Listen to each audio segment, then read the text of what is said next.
Құрметті әнсүйер қауым, сіздерді 16 қараша күні сағат 14:30-да өтетін ақын сазгер Қазақстан Республикасы мәдениет саласының үздігі Гүлжанат Мұхамеджанның «Алыстағы арманым» атты жеке авторлық шығармашылық сазды ән кешінің қадірлі қонағы болуға шақырамыз.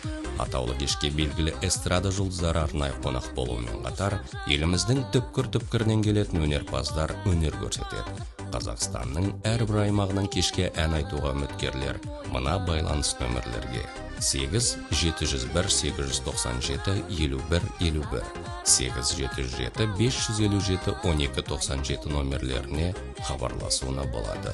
Өтетін орны Алматы қаласы Абылайхан көшесі 105, Қазақстан Республикасының Жазушылар одағының концерттік залы.